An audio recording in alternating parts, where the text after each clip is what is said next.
Bismillahirrahmanirrahim. Manya gange nze Abbas Sekyanzi Mulubya, Ssaabawandiisi wa Uganda Muslim Supreme Council. Nzize olwaleero olunaku lwa mukaaga ng'ennaku z'omwezi 4 omwezi gwa January 2025 okutegeeza obusiraamu mu ggwanga nti Uganda Muslim Supreme Council ebadde eyina omusango gw'ebadde ewoza nga guva ku kuwawaabirwa abasiraamu basatu Yudaya ne banne okwavaamu olutuula lw'olukiiko olwatula eggangu ne lubaako bye lwasalawo omwali okugamba nti bakyusizza mu bukulembeze bwa Uganda Muslim Supreme Council. Ensonga eyo yazzibwayo mu kkooti nga tukola application ey'okuggyawo ebyo byonna byonna ebyali bisaliddwawo n'okusaba kkooti etunule mu ngeri olukiiko olwo gye lwalagirwamu. Ebintu bingi ebizze bibaawo okuva December 2023 omwaka guno gwonna oguyiseewo 2024 gubaddemu okugenda mu kkooti n'okuvaayo ne muvaamu okutambuza omusango ne guva Ejjinja ne gudda e Kampala ne kweyongerako ne applications endala nnyingi okwali yaliyo okugattako ba members abalala mu bantu abaali bawawaaba n'ebirala bingi. N'essanyu okutegeeza eggwanga lyonna n'obusiraamu nti olunaku lw'eggulo omulamuzi ow'ekkooti enkulu Dr. Douglas Singiza Kalekona yafulumizza ensala ye mu misango gino gyonna gye yagatta awamu kye bayise consolidation. Ensala tulowooza nti nsala nnungi, ensala etunuulira ebyafaayo by'obusiraamu mu ggwanga okubeera ddala ku history Uganda Muslim Supreme Council we yatondebwawo. Ensala etunuulira ebizze biyitibwamu bukya musango guno ogutandika okuwulirwa okuva ku njuyi zombi. Ensala eyawula ensonga enkulu ezirina okutunuulirwa mu musango guno omuli ekyokuba nti nno omusango gukyusibwa ne guzzibwa mu kkooti endala, omuli obuyinza bw'ekkooti okukola ekyo, omuli ekyokulaba obanga ddala ensonga zino zaali ziteekeddwa okutwalibwa mu kkooti eyo oba kutwalibwa walala n'ebirala bingi. Mu kulaba kwe omulamuzi awadde ensala ekiro kya leero, naye tumuyozaayoza era tuyozaayoza abasiraamu bonna olw'okubanga omulamuzi Douglas Singiza asobodde okutuwa ekyokulabirako ekirungi ng'abasiraamu ng'abantu abagondera amateeka mu ggwanga nti mu mateeka mubeeramu enkola ey'obwasseruganda. Atukubiriza ng'abasiraamu okuddayo twekolere ku nsonga zaffe nga tuyita mu mateeka gaffe aga constitution eya Uganda Muslim Supreme Council ennyinga eya 28 eteekawo olukiiko olutawulula engozoobanyi zonna eziba zizze mu busiraamu. Ekyo nno kikolwa kirungi kubanga kyongera okuggumiza nti obusiraamu bulina amateeka agalufuga ate amateeka ago galina okugonderwa, galina okugobererwa ate nga maluŋŋamu kubanga gayamba okuteeka empeera ennungi. Ekyokubiri, omulamuzi aggyewo oda zonna ezaali zaakolebwa okuviira ddala Ejjinja ne Kampala n'ewalala, ne oda eyali egamba nti mufti wa Uganda tateekeddwa kubeera mu ofiisi. Ate yagyongeddeko n'ekigambo ekirala kyagambye nti oda eyo teyandibadde na ntuufu kubanga mufti wa Uganda teyali mu musango guno. Kale tuyozaayoza obusiraamu olw'okutuuka ku kino, enkola ey'obwasseruganda mu busiraamu etugamba nti wano tewali muwanguzi, tewali awanguddwa kuba tuli ba Luganda. Ensala eno etuwadde omukisa okukwatagana ng'abasiraamu tubeere nga tukwatagana tumale ensonga zaffe era twongere okweyisa ng'abasiraamu bwe bateekeddwa okweyisa. Era mu buufu bwe bumu omulamuzi asazeewo obutateekawo costs ndowooza nga foundation etandika engeri y'okulaba nga tukwatagana.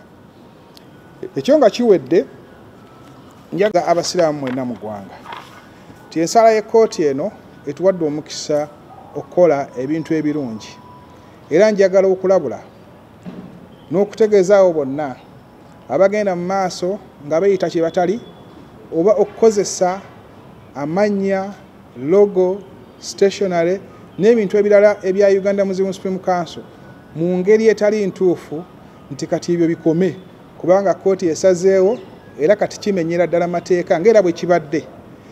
Tetujja kugumiikiriza mabaluwa agawandiikibwa naddala omukulu ayitibwa Issa Gule n'ebintu ebirala.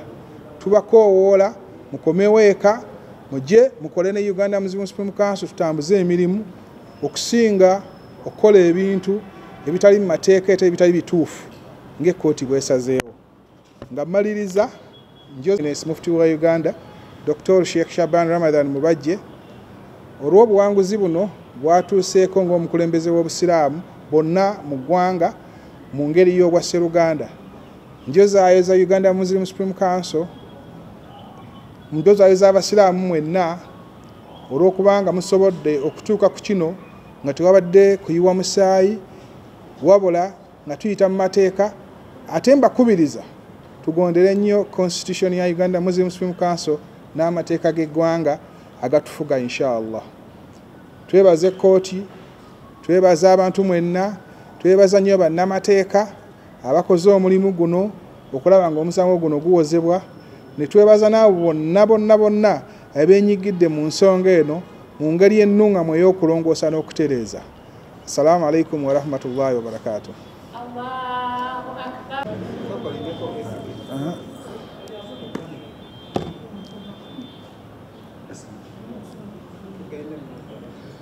Bw'otunuulira ensala y'ekkooti omulamuzi agambye nti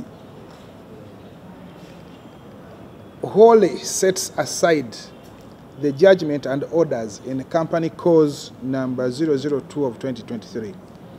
Company Cause etegeeza ki?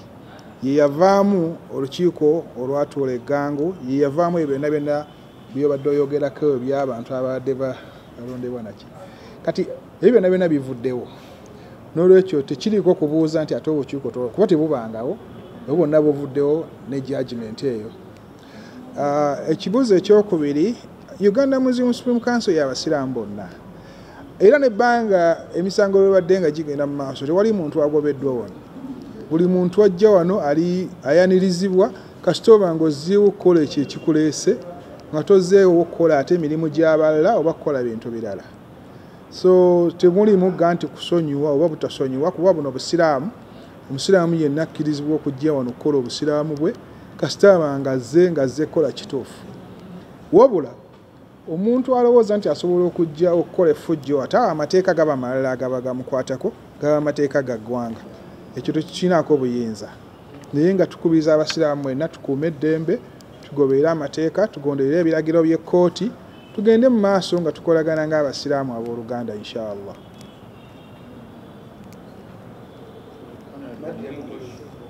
Bamemba ba executive n'enkiiko zonna nga bwe zijja zigobererwa. Bakadde bange mwenna abali ebweru, essanyu liri mu busiraamu, essanyu liri mu Uganda Muslim Supreme Council. Mu butuufu abasajja bano babadde si balungi, tebabadde balungi, nammwe nga mubadde mubalabe. Babuzaabuziza abasiraamu bavudde ku Qur'ani nga bweragira ng'ate basiraamu bulimu bamashehe boolabira ddala nti seeko ono ddala yasoma naye nga yasoma birala ate akola birala. Okubuzaabuza obusiraamu si kirungi. Obusiraamu ddiini ya Katonda, obusiraamu si partisan politics. Partisan politics yeyo gy'ozannyiramu ebyemizannyo gyammwe egyo nga bwe tumanyi nti it is a dirty game. Obusiraamu tebuliimu dirty game. Era bamaseeka nze mbadde nsaba abo bonna ababadde bakwata Qur'ani ne balayira nga basinziira mu Qur'ani okukola ebikyamu, nga basinziira mu Qur'ani okubuzaabuza abantu okubajja ku mulamwa. Baseeka mukole istighfar mudde ku mulamwa tutambule nga Qur'ani bwegamba nti bada a'udhu billahi minash shaitani rajim wa hatasimu bihabdillahi jamia. Twekwate ku muguwa gwa Allah gumu tutambule obusiraamu bubeere nga bw'amaanyi. Naye tunaagenda nga tweyawulayawula tujja kufootoka era tujja kubeera nga Zainabu amusiime banaye tuli basanyufu nnyo, tuli basanyufu bannange, tuli basimanyi nabwe tuwulira. Alhamdulillah rabbil alamina. Banaye tutambudde mu makooti, tutambudde n'obwoya ne butugwa ku ntuma, naye olwaleero mpulira nga tuli basanyufu nnyo. Taata ye